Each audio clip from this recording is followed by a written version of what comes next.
Reforma íntima sem martírio, autotransformação com leveza e esperança, pelo espírito Hermance Dufaux, Vanderlei Oliveira. Capítulo 1. Dores do martírio. Não imagineis, portanto, que para viverdes em comunicação constante conosco, para viverdes sob as vistas do Senhor, seja preciso vós siliceis e cobrais de cinzas. Não consiste a virtude em assumir de severo e lúgubre aspecto, em repelirdes os prazeres que as vossas condições humanas vos permitem. O Evangelho segundo o Espiritismo, capítulo 17, item 10. No capítulo do crescimento espiritual, torna-se essencial distinguir o que são as dores do crescimento e as dores do martírio. Não existe reforma íntima sem sofrimento, mas martírio é uma forma de autopunição. São penitências psicológicas que nos impomos como se com isso estivéssemos melhorando. Em razão do complexo de inferioridade que assola a expressiva parcela das almas na Terra, e cientes de que semelhante vivência psicológica se deve ao nosso voluntário afastamento de Deus, ao longo das etapas evolutivas, fazendo-nos sentir inseguros e impotentes, hoje criamos as capas mentais para nos sentirmos minimamente bem e levar avante o desejo de existir e viver. Essas capas são as estruturas do seu ideal que nos levam a crer sermos mais do que realmente somos, uma defesa contra as mazelas que não queremos aceitar em nós mesmos. A melhoria íntima autêntica ocorre pelo processo de conscientização, e não pelas dores decorrentes de cobranças e conflitos interiores, que instalam os circuitos fechados e pane na vida mental. Sem dúvida, todos sofremos para crescer. Martírio, no entanto, é o excesso que nasce da incapacidade de gerir com equilíbrio o mundo emotivo, assumindo proporções e faces diversificadas conforme o temperamento e as necessidades de cada qual. Não o confundamos também com o sacrifício, ato que ocasiona dores intensas com o objetivo de alcançar alguma meta ou superar alguma dificuldade. O que define a condição psíquica de materializar-se é o fato de crer no desenvolvimento de qualidade, que de fato não estão sendo trabalhadas na intimidade. São as dores impostas a nós mesmos pelas atitudes de desamor.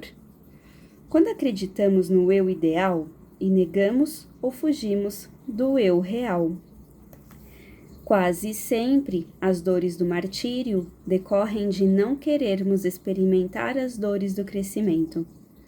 Um exemplo típico quando somos convocados a examinar certa imperfeição apontada por alguém, e entre a dor da autoavaliação e a dor da negação. Preferimos a segunda, a qual integra a lista das dores excesso. Dentre as formas autopunitivas mais comuns, destacamos que a maneira pela qual reagimos a nossos erros tem sido um canal de acesso a infinitas dimensões expiatórias. Muitos corações transformam o erro e a insatisfação com suas experiências em quedas lamentáveis e irrecuperáveis. Quando a escola da vida é um gesto de sabedoria e complacência, convidando sempre a nos reerguer e recomeçar perante os insucessos do caminho. Quando se diz, não posso mais falhar, será mais difícil a conquista de si mesmo. Dessa forma, começamos a conhecer os grandes inimigos do alto amor no nosso íntimo. Um deles é o perfeccionismo, uma das fontes de martírio que costumam dizimar a energia de muitos aprendizes da espiritualização. Querendo se transformar, partem para um processo de não aceitação de si mesmos, de autorreprovação muito cruel, inclinando-se para a condenação.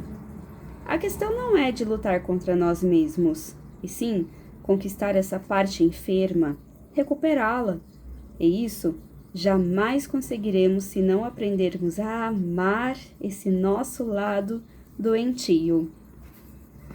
Essa forma inadequada de reagir a nossos erros abre porta para muitas consequências graves e às vezes maiores que o próprio erro em si, tais como estado íntimo de desconforto e desassossego, quase permanente, torturante sensação de perda de controle sobre a existência, baixa tolerância à frustração, ansiedade, origem ignorada, medos incontroláveis de situações irreais, irritações sem motivos claros, angústias perante a porvir com aflição e sofrimento por antecipação, excesso de imaginação ante fatos corriqueiros da vida, descrescência no esforço de mudança e nas tarefas doutrinárias, mau humor, decisões infelizes no clima emotivo de confusão mental, intenso desgaste energético decorrente de conflitos,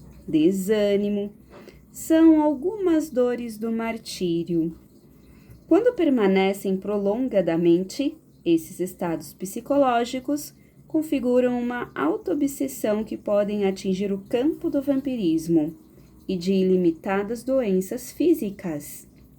Pode-se ir a indagar a origem mais profunda de tantas lutas e teríamos de vagar por um leque de alternativas tão amplo quanto são as individualidades.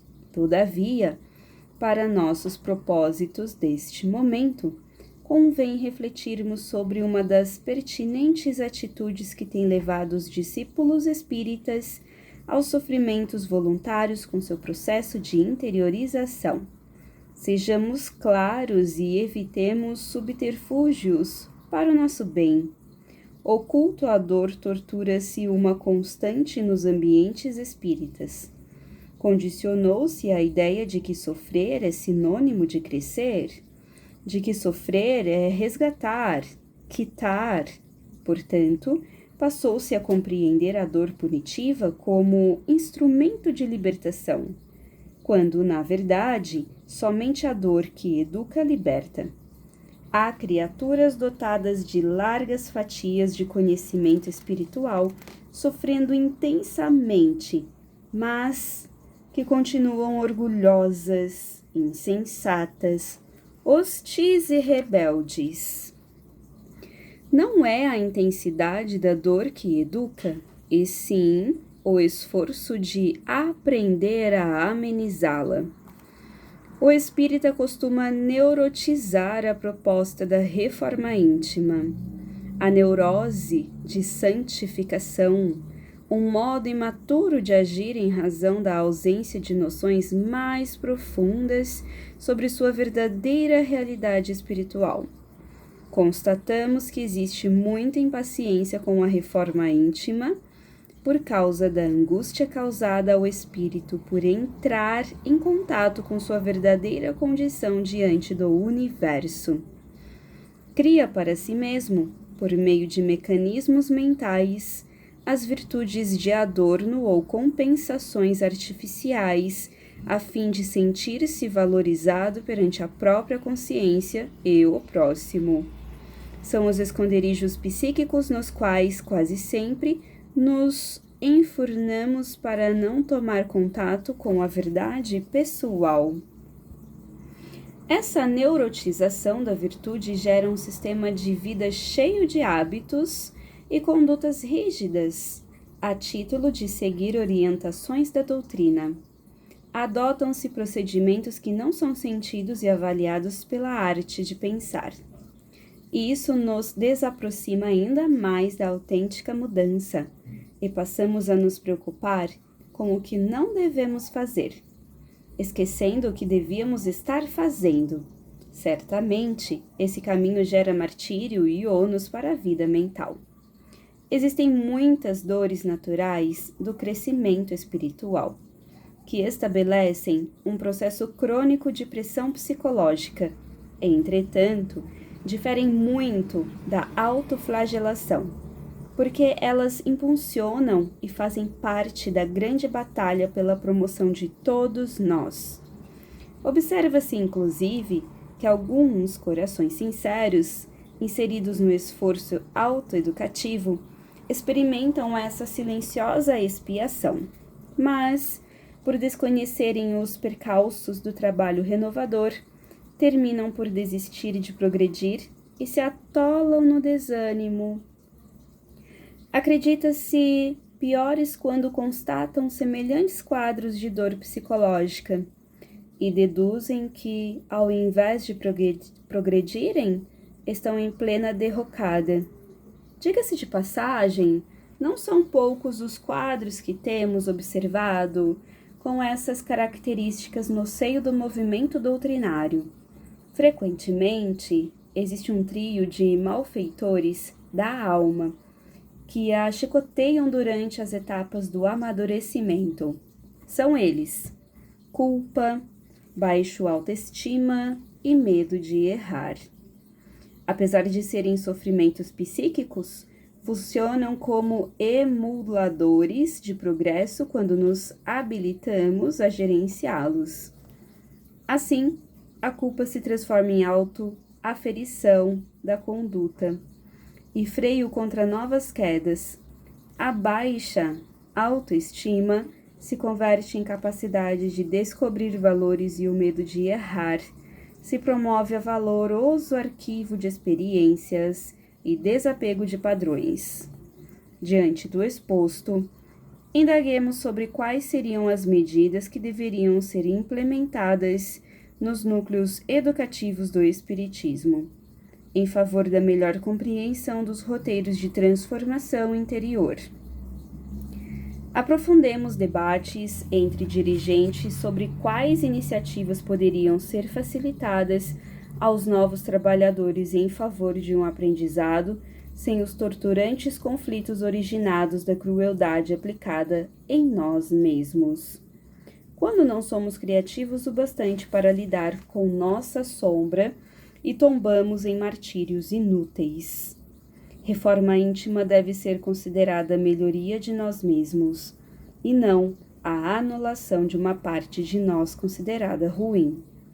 Uma proposta de aperfeiçoamento gradativo cujo objetivo maior é a nossa felicidade.